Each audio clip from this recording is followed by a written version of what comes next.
மனு அமைச்சர் செந்தில் பாலாஜியின் சகோதரர் அசோக் குமார் சட்டவிரோத பண பரிமாற்ற வழக்கில் கடந்த 2 ஆண்டுகளாக அமலாக்கத்துறையால் தேடப்பட்டு வந்தார்.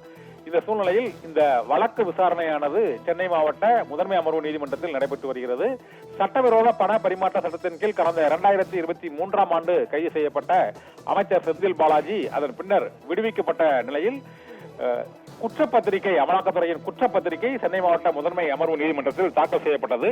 இந்த தாக்கல் செய்யப்பட்ட குற்றப்பத்திரிகையோடு கூடுதல் குற்றப்பத்திரிகையும் ஜனவரி மாதம் தாக்கல் செய்யப்பட்டது. இதையடுத்து நீதிபதி கார்த்திகேயன் இந்த வழக்கில் குற்றம் சாட்டப்பட்ட அமைச்சர் செந்தில் பாலாஜியின் சகோதரர் அசோக் குமார் மற்றும் உதவியாளர் சண்முகம் உள்ளிட்ட 13 பேர் இன்று நீதிமன்றத்தில் ஆஜராக வேண்டும் என்று உத்தரவிடப்பட்டிருந்தது. இந்த உத்தரவுக்கு இணங்க இன்று சென்னை மாவட்ட முதன்மை அமர்வு நீதிமன்றத்தில் அமைச்சர் செந்தில் பாலாஜியின் சகோதரர் அசோக் குமார் இன்று ஆஜராகி இருக்கிறார். அவர் கடந்த 2.5 ஆண்டுகளுக்கும் அதிகமாக அமலாக்கத்துறையால் தேடப்பட்டு தலைமறைவாக இருந்த சூழ்நிலையில் இன்று முதன்முறையாக சட்டவிரோத பண பரிமாற்ற தடை சட்ட வழக்கில் இன்று ஆஜராகி இருக்கிறார். இந்த விசாரணையின் பின்னர் இந்த வழக்கு விசாரணை மேலும் சூடுபிடிக்கும் என எதிர்பார்க்கப்படுகிறது.